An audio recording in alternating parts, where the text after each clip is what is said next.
नमस्कार साथियों, मैं प्रवीण कुमार आप सभी का अपने YouTube channel Praveen Kumar Khare motivational speaker में आपका सभी का स्वागत करता हूं। साथियों, आज का वीडियो एक बहुत महत्वपूर्ण विषय पर होने वाला है, इसलिए आप वीडियो में अंत तक अवश्य बने रहें। यह वीडियो भारत देश के सुप्रसिद्ध समाज सुधारक, स्वतंत्रता आंदोलन के क्रांतिकारी, आध्यात्मिक क्षेत्र में अपनी एक अनूठी पहचान छोड़ने वाले ही नहीं केवल साहित्यकार व्यक्तित्व के ऊपर हम बात करेंगे। यदि आपने अभी तक मेरे YouTube चैनल को लाइक, शेयर और सब्सक्राइब नहीं किया है तो कृपया लाइक, शेयर, सब्सक्राइब अवश्य करें और बेल आइकन अवश्य दबाएं ताकि आपको हमारा हर वीडियो सबसे पहले मिल सके। साथियों, आज के वीडियो में हम बात करेंगे भारत देश के उस स्वर्णिम इतिहास में अपना योगदान देने वाले एक ऐसे व्यक्तित्व के ऊपर जिन्होंने पूरे वैश्विक स्तर पर अंतर्राष्ट्रीय पुरस्कार हासिल कर, राष्ट्रीय अंतर्राष्ट्रीय पुरस्कार हासिल कर एक अपनी अमिट छाप छोड़ी है। यूं तो भारत देश का इतिहास स्वयं में बड़ा स्वर्णिम है, क्योंकि भारत देश का इतिहास स्वर्णिम इसलिए है क्योंकि भारत देश के निर्माण की परिकल्पना, भारत देश के निर्माण के संघर्ष, भारत देश के निर्माण में तमाम क्रांतिकारियों के द्वारा, साहित्य प्रेमियों के द्वारा, तमाम धार्मिक संतों के द्वारा, ऐसे अन्य लोगों ने, चाहे वो किसान हो, पत्रकार हो, सभी लोगों ने भारत देश के निर्माण की परिकल्पना में अपना पूरा जीवन खपा दिया। आज हम बात कर रहे हैं आचार्य विनोबा भावे जी के विषय में। आज 11 सितंबर के दिन है। आज ही के दिन 11 सितंबर 1895 को गागोड़े बॉम्बे प्रेसिडेंसी में आचार्य विनोबा भावे जी ने एक चितपावन ब्राह्मण परिवार में जन्म लिया। उनके पिता का नाम नरहरि शंभूराव एवं माता का नाम रुक्मणी देवी था। आचार्य विनोबा भावे जी के जीवन पर उनकी माता का गहरा प्रभाव था। माता के सानिध्य में अधिक रहने की वजह से उन्होंने गीता पाठ में उनकी रुचि बढ़ गई।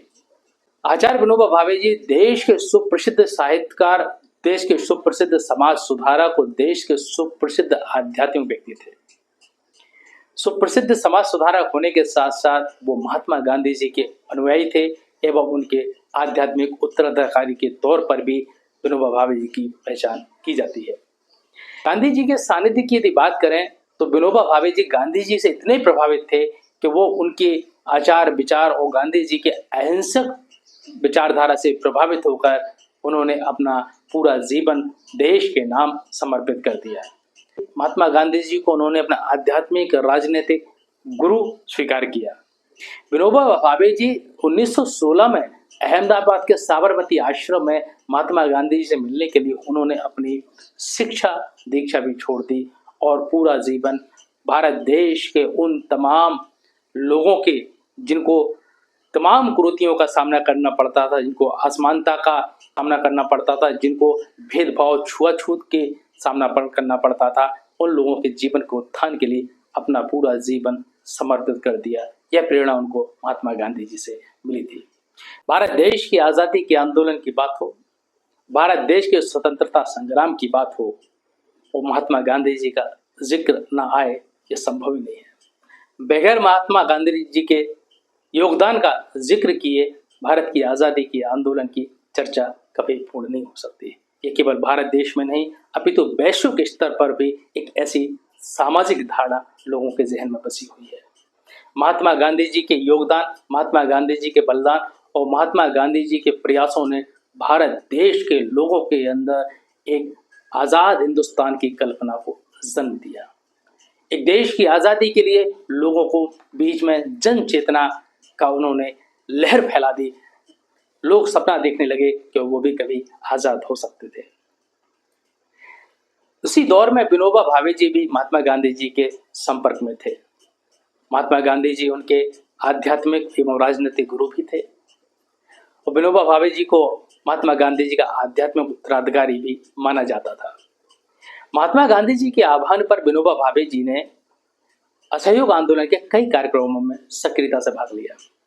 इस कार्यक्रम के अंतर्गत विनोबा भावे जी ने देश की जनता को अपील किया, देश की जनता के बीच में समझाइश दी कि विदेश से आयातित वस्तुओं का हमें उपयोग बंद कर स्वदेशी वस्तुओं को उपयोग में लाना चाहिए। वर्ष 1940 में विनोबा भावे जी को गांधी जी के द्वारा ब्रिटिश शासन के खिलाफ प्रथम सत्याग्रही के तौर पर व्यक्तिगत तौर पर चुना गया। 1920-1930 के दरमियान आचार्य श्री विनोबा भावे जी को कई बार गिरफ्तार किया गया, कई बार बंदी बनाया गया और 1940 के दरमियान तो उन दशक में विनोबा भावे जी को पूरे 5 साल की सजा सुनाई गई। सामाजिक कार्यों की यदि हम बात करें तो विनोबा भावे जी ने भारत देश के अंदर व्याप्त कुरीतियों के खिलाफ लोगों को जागरूक किया। देश में असमानता, देश में भेदभाव, देश में ऊंच नीच, छुआछूत के खिलाफ भी लोगों के अंदर एक जागरूकता का काम किया।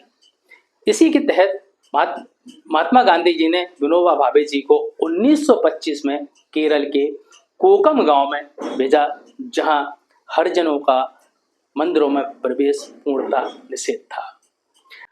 विनोबा भावे जी भारत के सुप्रसिद्ध सामाजिक कार्यकर्ता के साथ साथ सुप्रसिद्ध समाज सुधारक थे। उन्होंने देश के लोगों के बीच व्याप्त तमाम कुरीतियों के विषय में लोगों को जागरूक करने का कार्य किया। समाज में फैले हुए भेदभाव, ऊंच नीच, असमानता के भावों से लोगों को दूर रहने का आग्रह किया। इसी कार्यक्रम के तहत महात्मा गांधी जी ने 1925 में विनोबा भावे जी को केरल के कोकम गांव में भेजा, जहां मंदिरों में हरिजनों का पूर्णतः प्रवेश निषेध था।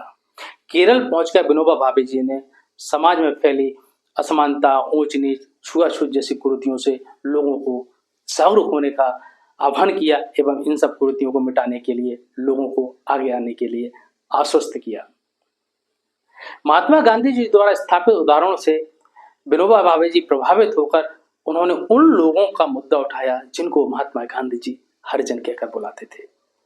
विनोबा भावे जी ने महात्मा गांधी जी के शब्द सर्वोदय का अपने जीवन में पूर्णतः पालन किया। वह शब्द अपनाकर उन्होंने लोगों के लिए, लोगों के विकास के लिए, लोगों के उत्थान के लिए काम करना शुरू कर दिया। सर्वोदय का अर्थ यानी सभी का उदय, यानी प्रोग्रेस टू ऑल। वर्ष 1951 में आचार्य विनोबा भावे जी से तेलंगाना के पोचमपल्ली ग्राम के हरिजनों ने आग्रह किया कि उनको आजीविका निर्वहन के हेतु लगभग 80 एकड़ जमीन प्रदान कराने की कृपा की जाए।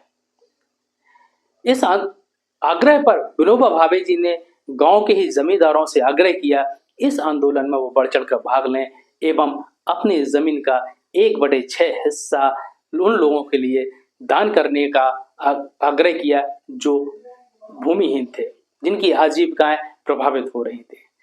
उसी गांव के एक जमींदार ने आगे बढ़ते हुए इस आंदोलन में बढ़ चढ़ के हिस्सा लेते हुए अपनी जमीन का आवश्यक हिस्सा दान करने का योजना बनाया। यह विनोबा भावे जी के भूदान आंदोलन की शुरुआत थी। भूदान आंदोलन लगातार 13 वर्षों तक जारी रहा। इस आंदोलन के तहत आचार्य विनोबा भावे जी ने देश के तमाम हिस्सों में लगभग 58,741 किलोमीटर की यात्रा की। इस यात्रा के माध्यम से पूरे देश में भूदान आंदोलन के जागरूकता अभियान से आचार्य विनोबा भावे जी के प्रयासों के द्वारा 4.4 मिलियन एकड़ जमीन को एकत्रित करने का काम किया गया और इसमें से 1.3 मिलियन एकड़ जमीन तुरंत उन भूमिहीन लोगों को आवंटित कर दी गई जिनके लिए यह आंदोलन चलाया गया था। विनोबा भावे जी द्वारा चलाए गए भूदान आंदोलन ने दुनिया के तमाम प्रशंसकों को आकर्षित भी किया एवं स्वैच्छिक न्याय की दिशा में जागृत करने के लिए इस प्रयास की वैश्विक स्तर पर सराहना भी की गई।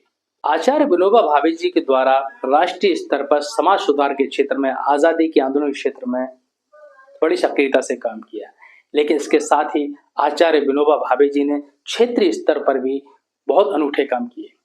वर्ष 1923 में आचार्य विनोबा भावे जी द्वारा मराठी में प्रकाशित मासिक धर्म पत्रिका का प्रकाशन किया।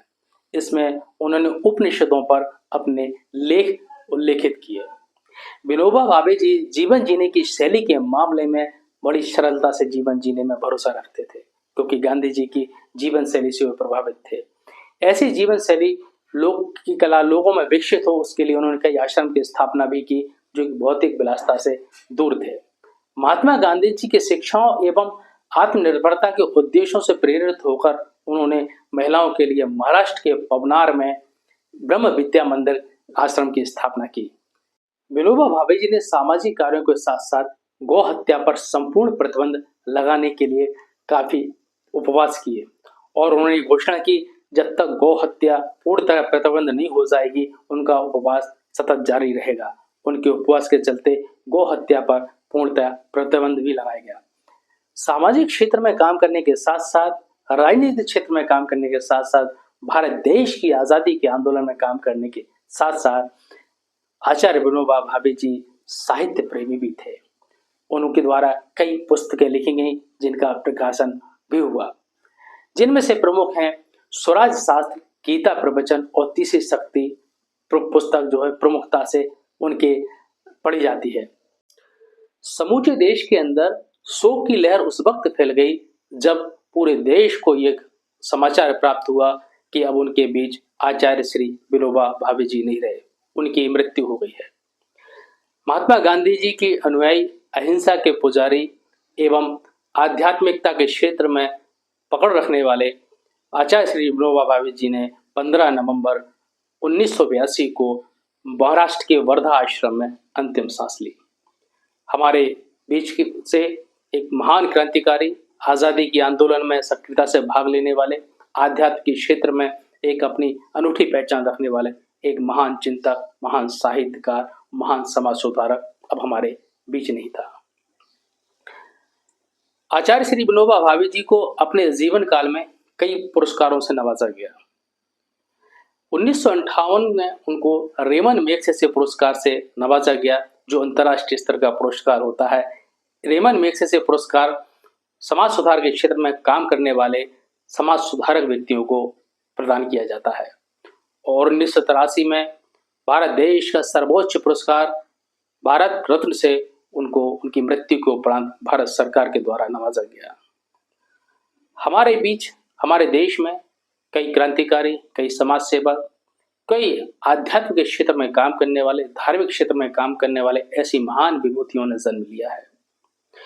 उनके जीवन के संघर्ष से, उनके जीवन के तमाम आंदोलनों से, उनके जीवन शैली के प्रयासों से हम सभी को एक सबक लेना चाहिए कि हम अपनी जीवन शैली में नित्य प्रतिदिन सुधार करते हुए अपनी जीवन शैली के माध्यम से हमारे आसपास के लोगों के जीवन में हम क्या बदलाव कर रहे हैं। हमारा बदलाव, हमारे प्रयास से हमारा बदलाव केवल हमारे जीवन में ना हो, यह संकीर्णता की सोच से ऊपर उठकर हमारे तमाम प्रयासों से हमारे समाज में, पड़ोस में रहने वाले लोगों की जीवन शैली में क्या परिवर्तन आ रहा है, तभी हमारे जीवन की सार्थकता को हम सिद्ध कर सकेंगे। साथियों, आज हमने इस वीडियो के माध्यम से आचार्य श्री विनोबा भावे जी के जीवन की शैली में बात किया। आपने आचार्य श्री विनोबा भावे जी को कौन सी क्लास में, कौन से विषय के अंदर पढ़ा, ये कमेंट बॉक्स में जरूर आप लिखकर बताएं, ताकि मुझे ये लगेगा कि आप भी महान क्रांतिकारियों, महान शहीद एवं आध्यात्म के क्षेत्र में या समाज सुधार के क्षेत्र में कार्य करने वाले ऐसे क्रांतिकारी बलिदानियों को आप भी पढ़ते हैं, सुनते हैं, आप भी उनका स्मरण करते हैं।